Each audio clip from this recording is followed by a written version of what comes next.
mga kamami! Tayo ngayon ay gagawa ng masarap na Lucky Me Sopas. Gawin nating espesyal ang ating Lucky Me Chicken. Subukan nyo ni ito mga kamami at swak na magugustuhan ito ng inyong mga bata. Ito pong aking sangkap, Alaska Evaporada, 2 Lucky Me Chicken na chicken, 1 pirasong hotdog, 1 maliit na carrots, 3 gilit na bawang, at 1 maliit na sibuyas na pula. Bali, ang una po natin gagawin ay magpainit ng kaunting mantika. Pag mainit na po, ilagay na po natin ang bawang. Gigisahin lamang po natin ang bawang hanggang po sa maging golden brown o kaya po ay lumabas po ang bango ng ating bawang. Ngayon, since malaki naman po ang aking kawaling na gamit, sinabay ko na po ang aking sibuyas hanggang sa magkulay po siya ng translucent color. Pagluto na po sila pareho, ay atin na pong paghahaluin. Pagkasunod po natin gagawin ay ilagay ng 2 mangkok ng tubig. Katamtaman lamang po ang laki ng mangkok, kaya po 2 mangkok ang aking ginamit kasi po 2 Lucky Me Chicken ang aking gagamitin sa aking Lucky Me Sopas. Subukan niyo po ito mga kamami, at kapag nasubukan niyo na po, pwede niyo pong i-share sa akin ang inyong video.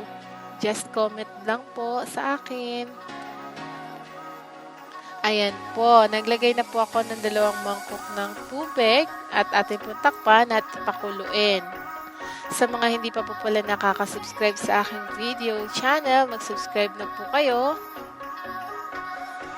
At hit the like button and share button at ang notification bell para po maging updated kayo sa aking upcoming videos. Marami pa pong videos ang paparating mga mami. Share ko po sa inyo ang aking mga idea sa pagluluto. Simple lang, mura lang at masarap mga mami. Ayan po, at nakikita nyo medyo nakulo na po ang ating tubig. Ayan, bubuksan na po natin. At pagkatapos po ay ilalagay po natin ang carrots. Ayan, ang ating gulay. Pero kung meron po kayong repolyo mga mami, mas masarap kung may repolyo pa po kayong ilalagay. At yung hotdog, ginilagay ko na rin po yung hotdog para po maluto po sila. Manipis lang naman po ang hiwa ng aking repolyo at hotdog, kaya mabilis lang po yung maluto mga mami. Ayan. Kung may repolyo po kayo, mga mami, maaari po kayong maglagay ng repolyo para po sa mas masarap at mas masustansyang Lucky Me Sopas. Napansin niyo po mga mami, naglagay po ako ng 1 kutsarang margarine para po mas masarap at dagdag lasa sa aking Lucky Me Sopas. Atin lamang pong halu-haluin at pagkatapos ay atin pong tatakpan at hintayin kumulo ng ilang minuto hanggang sa lumambot po ang ating carrots. Ayan po, at pagkalipas po ng ilang minuto at kumulo na at luto na po ang ating carrots, maaari na po nating inagay ang ating 2 Lucky Me Chicken Noodles. Haluin po ng maigi at atin pong tatakpan at hintayin din pong kumulo at maluto ang ating noodles mga kamami.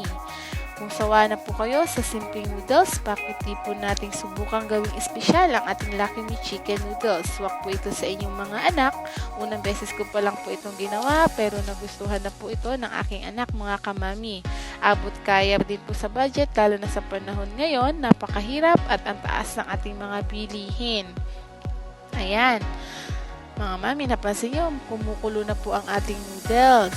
Ayan, hati lamang pong hahalu-haluin ng kauntian. At pagkatapos, ako po ay maglalagay na ng aking paminta. Napansin nyo po mga mami, kunti lamang po ako maglagay ng paminta. Pagkatapos po ay nilagay ko na po ang 2 seasoning ng Lucky Me Chicken Noodles. At pagkatapos, ilalagay ko na po ang maliit na lata ng evap. Pinaka-importante po yan dahil ito po ang magbibigay ng creaminess sa ating sopas. Hahaluin lamang po natin ng maigi mga kamami para po hindi magbapos o magbuo-buo ang ating gatas. Kung kulang po sa alat ang sopas nyo, mga mami, ay pwede nyo pong dagdagan ng asin na aayon sa inyong panlasa. Sa akin po, ako po ay maglalagay ng kaunting asin Kasi para sa akin ay medyo kulang pa po siya sa alat.